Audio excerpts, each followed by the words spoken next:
Hi, everybody. My name is Chris, and comic books are my life.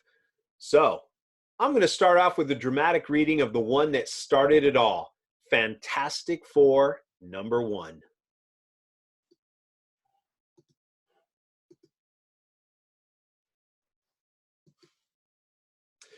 The Fantastic Four, featuring The Thing, Mr. Fantastic, Human Torch, and the Invisible Girl, together for the first time in one mighty magazine.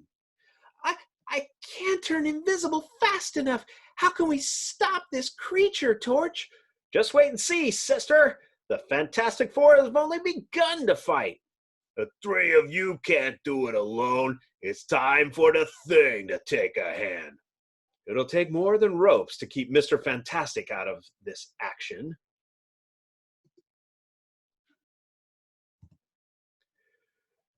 Here they are: Dr. Reed Richards, Ben Grimm, Susan Storm, and Johnny Storm. The Fantastic Four.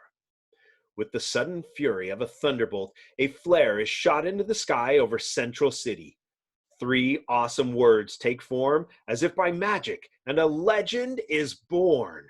Look, in the sky! What in blazes does it mean? I don't know, but the crowds are getting panicky. Rumors are flying about an alien invasion. Above all the hubbub and excitement, one strange figure holds a still smoking flare gun. One strange man who is somehow more than just a man. For he is the leader of the Fantastic Four. It is the it is the first time I have found it necessary to give the signal. I pray it will be the last. In another part of town, Susan Storm is having tea with a society friend when she hears the ominous words. Susan, look! Those words in the sky! What do they mean? So, it has happened at last.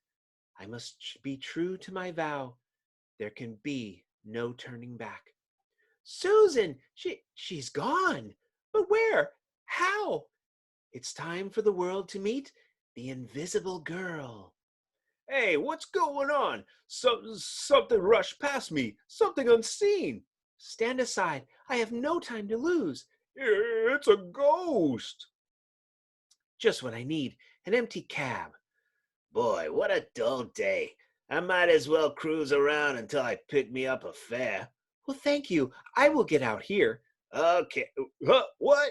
Who said that? What? Don't just sit there gaping, man. Take your money. I'm hearing things, seeing things, or not seeing them.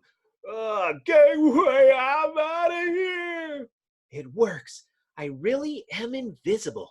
Completely, totally invisible. There can be no doubt now. All that remains is my mission. But let us leave the amazing Invisible Girl and turn our attention to a men's clothing store in another part of town. I'm sorry, mister. I just don't carry anything big enough to fit a man of your size. Bah! Everywhere it's the same. I'll live in a world that's too small for me. Look, out of the window in the sky.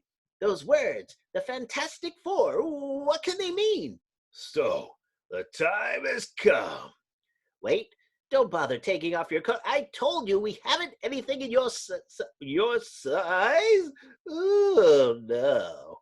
What a relief to get rid of those tight rags. Why must they build doorways so narrow? Oh, holy smoke, a monster. Pete, look, what's that? I don't know, but I ain't taking any chances with it. Halt! Halt or I'll shoot! Okay, buddy, I warned you. His first shot missed because he was so nervous, but he'll not get another chance. Did you see that? He ripped the manhole cover out of the ground with his bare hands. It's impossible.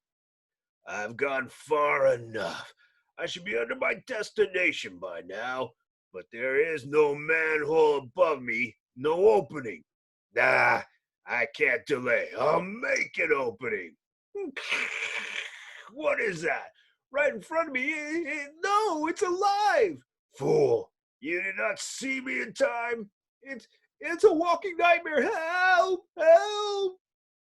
Lily-livered cowards. It ain't human. It's too big, too strong. It's a Martian. Minutes later, the police riot squad reaches the scene. There's no one here. Street's deserted. Then who put in that danger call? I don't know how to explain it, but there's something weird happening in Central City. Those words in the sky, those scattered reports of monsters walking the street. But what does it add up to, Chief? What? What does it add up to indeed? Perhaps if the police officers could witness still another scene in a local service station, they would find yet another clue, as we will. We got her purring gentle as a lamb, Johnny. Good, that's the way I like her. There's only one thing in the world that's interests me more than cars. Yeah, what's that, Johnny? Hey, Johnny, look in the sky. Those words. They're all coming together. They're turning into a number, the number 4. Johnny, that heat. Where's it coming from? What's happening to you? Don't worry, pal. You're turning into a human torch. Remember me saying there was only one thing I care about more than cars? Well, this is it. Impossible? Incredible? Call it what you will, but the figure which had been Johnny Storm scant seconds before is now a careening human torch flashing through the skies above like a flaming meteor. Look! A blazing, burning comet. No, it's not a comet. It's unless we're bad, it's something human. Seconds later, the mayor of Central City issues an emergency order. Call the governor. Have him alert the National Guard. Move, man. Yes, sir. And before the hour's out, Washington has also taken immediate action. Red Dog, the squadron leader, attack unknown flaming object over Central City. Flaming object, huh? Someone must have flipped his lid of all the wild goose. Hey, wait, what is that? It is a flaming object. Let's get it, guys. No, stay back, keep away. Why won't they listen? I warned them. I tried not to burn their planes, but they came too close. At least they all parachuted to safety. That sound in the distance, it looks like a hunter missile. It's zeroed in on me. It's attracted to my flame. I can't escape it. It's just too fast. It has a nuclear warhead, and if it explodes, I'm a goner.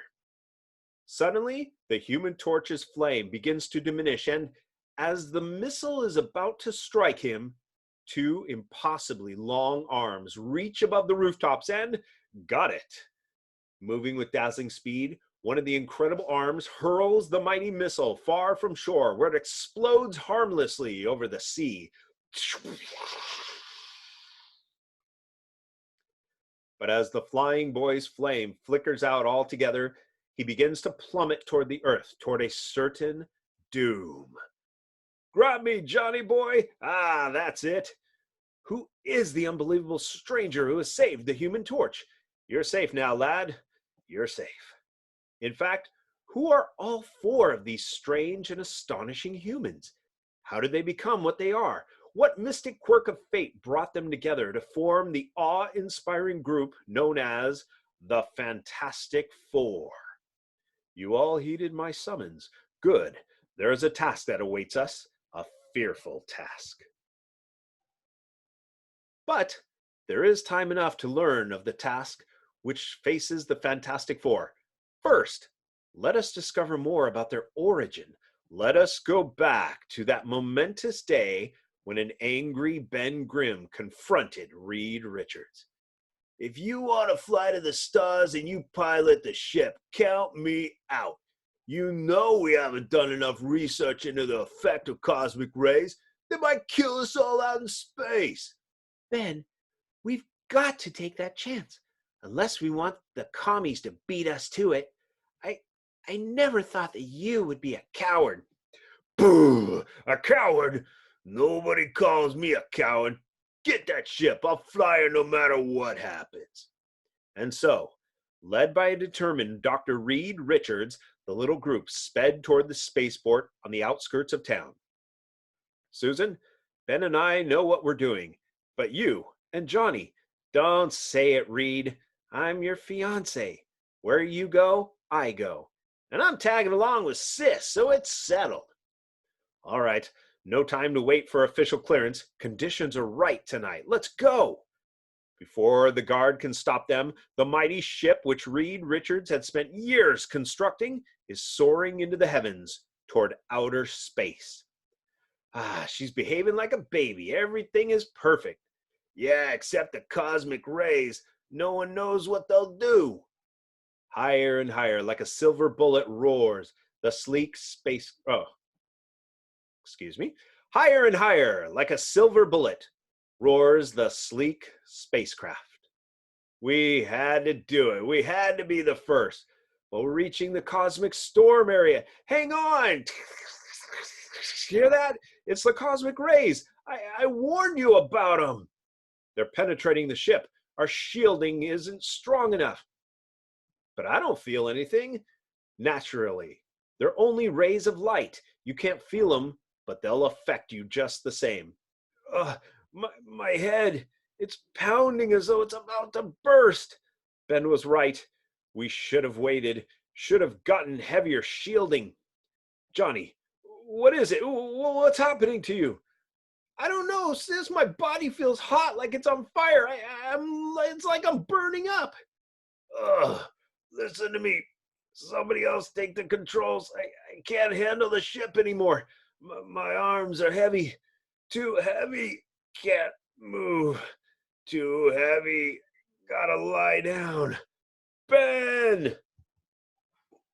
At that moment, the powerful ship's automatic pilot took over and managed to return the sleek rocket safely to Earth in a rough but non-fatal landing.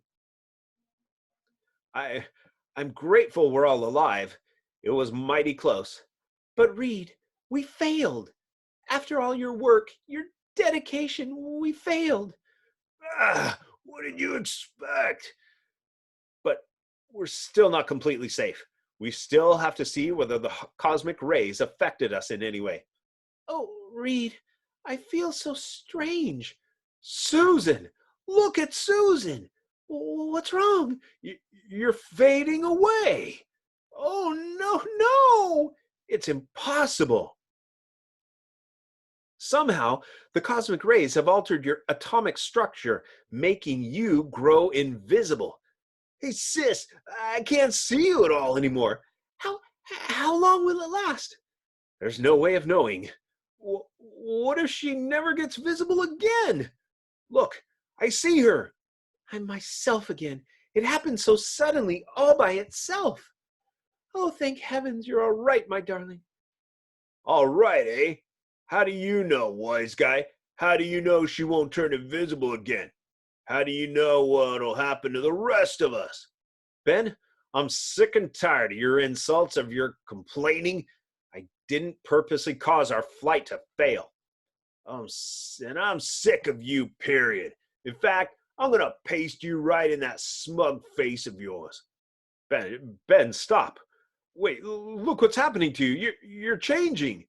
Don't try to talk your way out of it, mister. I'm going to mop the place with you. Run, Reed, darling. He's turning into some sort of a thing. He's strong as an ox. Reed, darling. How can you care for that weakling when I'm here? I'll prove to you that you love the wrong man, Susan. Oh, hey, what? No, you don't. You've had this coming to you for a long time, Ben. Oh, Reed, not you too. What am I doing? What happened to me? To all of us? You've turned into monsters, both of you. Those rays, those terrible cosmic rays. Now I know why I've been feeling so warm. Look at me. They've affected me too. When I get excited, I can feel my body begin to blaze. I'm lighter than air. I can fly. Look, I can fly. Minutes later, Johnny Storm's flames subsided and he landed near the other three. Silently, they watched the small fire he had started in the underbrush burn itself out. Silently, they were each occupied with their own startling thoughts. We've changed.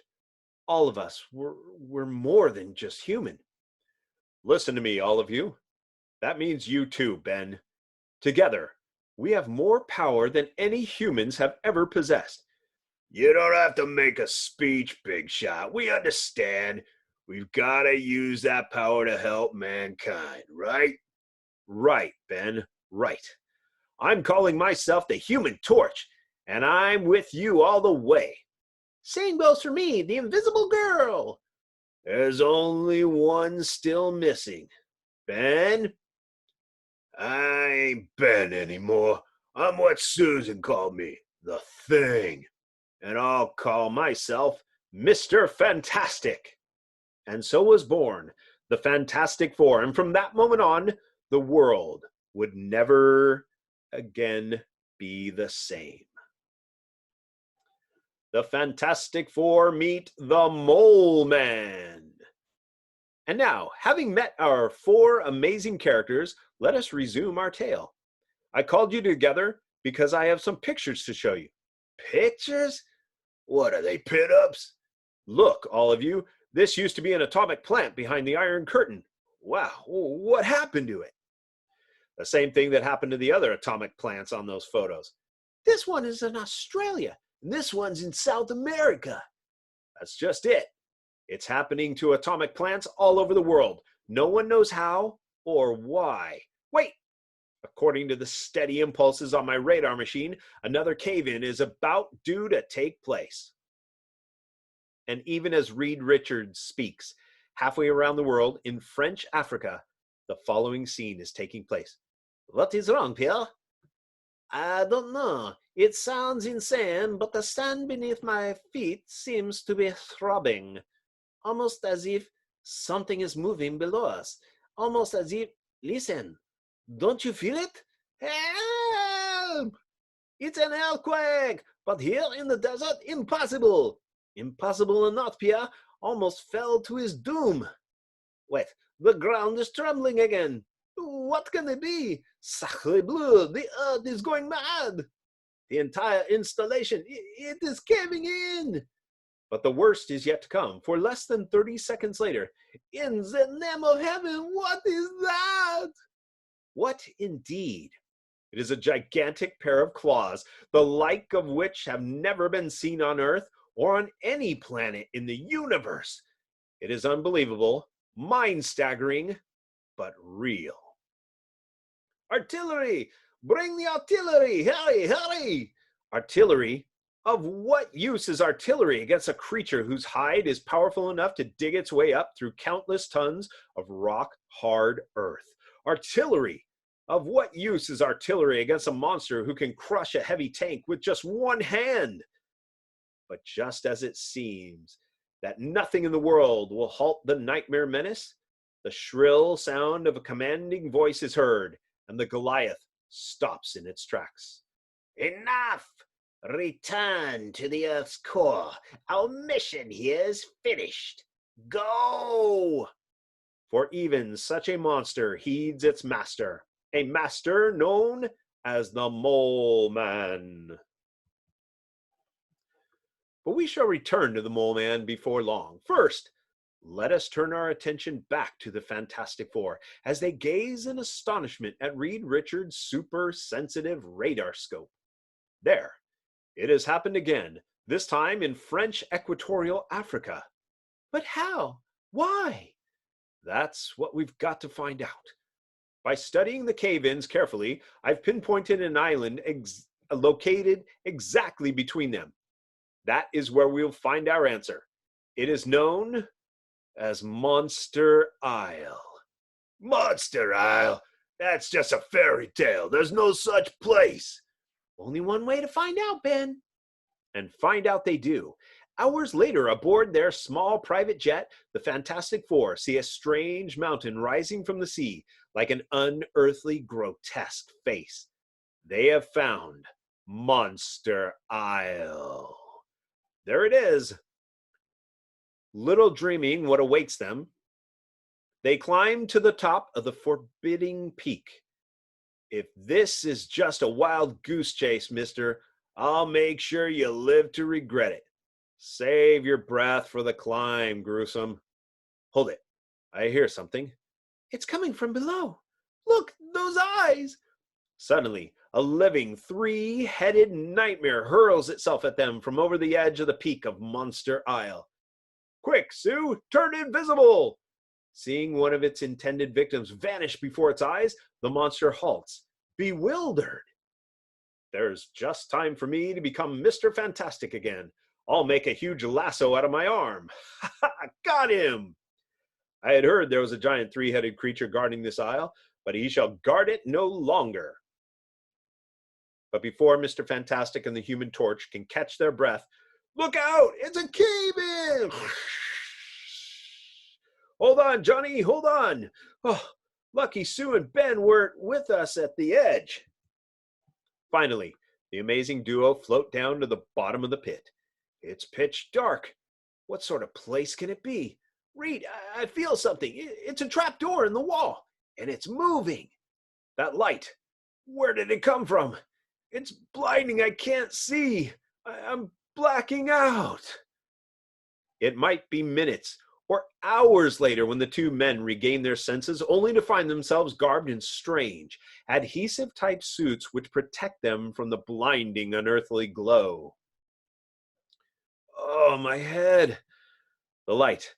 It actually caused us to lose consciousness. But how did we get into these suits? So you have recovered, have you? It's about time. Who are you? I can't see. And where are we? The reason you can't see is you're blinded by the glare from the Valley of Diamonds. And as for me, I am the Mole Man. The Mole Man's Secret. Before we witness the breathtaking conclusion of our amazing tale, let us gather together all the loose ends. Let us return to the two members of the Fantastic Four who did not fall below during the cave-in. Reed and Johnny, got to find them. Wait, that noise behind me, what?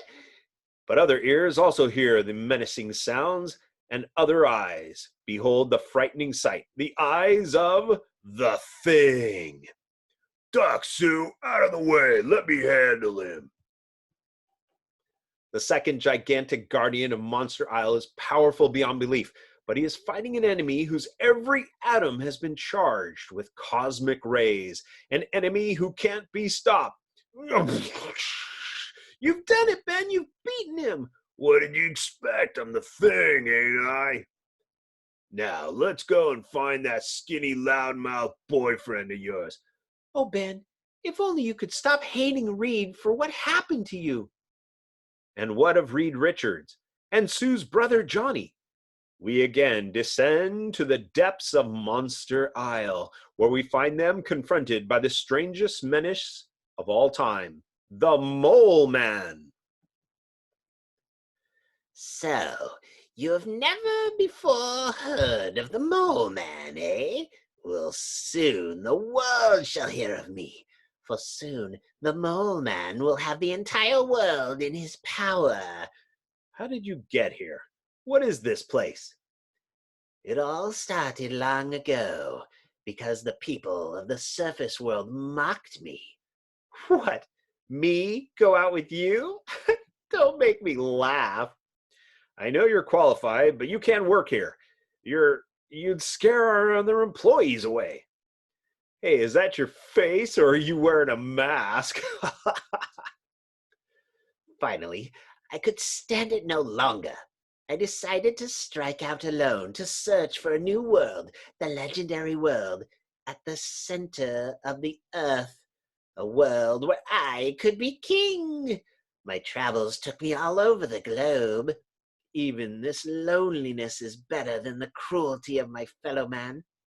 And then just when I had almost abandoned hope, when my little skiff had been washed ashore here on Monster Isle, I found it. That strange cavern, Where can it lead to? I soon saw where it led. It led to the land of my dreams. Down there, below, I found it. It's the Earth's center. But in the dread silence of that huge cavern, the sudden shock of my loud outcry caused a violent avalanche. And when it was over, I had somehow miraculously survived the fall. But due to the impact of the crash, I had lost most of my sight. Yes, I had found the center of the earth, but I was stranded here like a human mole. That was to be the last of my misfortunes. My luck began to turn in my favor. I mastered the creatures down here, made them do my bidding, and with their help, I carved out an underground empire. A note of madness creeps into the mole's voice as he speaks of his power, and then he makes his first fatal mistake. I conquered everything about me. I even learned to sense things in the dark like a mole. Here, I'll show you. Try to strike me with that pole. Try it, I say. Ha! I sense that blow coming. Nothing can take me by surprise. And I have developed other senses too, like those of the bat. I possess a natural radar sense, a warning system which enables me to evade whatever danger strikes at me. Compared to the mole man, you are slow, clumsy. See how easily I defeat you or any others who try to defy me. Now, before I slay you all, behold my master plan. See this map of my underground empire? Each tunnel leads to a major city. As soon as I have wrecked every atomic plant, every source of earthly power, my mighty mole creatures will attack and destroy everything that lives above the surface. And now, at my signal, those creatures of darkness, my denizens of Earth's center, shall dispose of all of you witless intruders. We'll see about that, Mole. The Thing! Too late, fool. The die is cast. There is no turning back. Thing, look out, behind you! Hearing the mole's signal, the largest and most deadly of his underground creatures ponderously raises itself into the room, its brainless rage directed at the four astonished humans. And then the Fantastic Four fly into blazing action. Look out, Reed, I'm gonna burn my way out of this monkey suit. Good boy, Torch. Stand aside, gang. It's gonna get mighty warm around here. Back and forth, buzzing around the monster's head like a hornet, flies the Human Torch as a gigantic creature vainly tries to grasp his fiery foe. Reed, the mole man, he's escaping. Not if I can help it, Sue. And help it, I can. Moving like a well-oiled fighting machine, the Fantastic Four, with the deadly mole man in their grasp, race for the surface. But then, their evil antagonist seizes the signal cord again, and... You haven't won yet. Even you can't defeat all my under-earth horde. Hurry, Reed, hurry. Can't you even hold on to one little guy? And then they come, like figments of a mad nightmare, roaring, running, snarling, the mole man's entire army of underground gargoyles. But they hadn't counted on the unbelievable power of the Human Torch. Flying between his fantastic allies and the pursuing horde, he blazes a fiery swath which melts the soft earth. This will cause a rock slide, sealing us off from those creatures. We did it! We're free! And the entrance to the Mole Man's empire is sealed forever. Moments later, but where is the Mole Man? I left him behind. He'll never trouble anyone again. And the words of Mr. Fantastic are indeed prophetic, as seconds later, he's destroyed the entire isle. He's sealed himself below forever. It's best that way. There was no place for him in our world. Perhaps he'll find peace down there. I hope so. I just hope we've seen the last of him. But whether we've seen the last of the Mole Man or not, We will see much more of the most amazing quartet in history in the next great issue of The Fantastic Four. Don't miss it. The end, with some great vintage ads. All righty, folks. I hope you enjoyed that dramatic reading of issue 1 of The Fantastic Four. I've got plenty of other issues coming up. Leave a comment below. Let me know what you think. And I'll see you next issue. Bye-bye.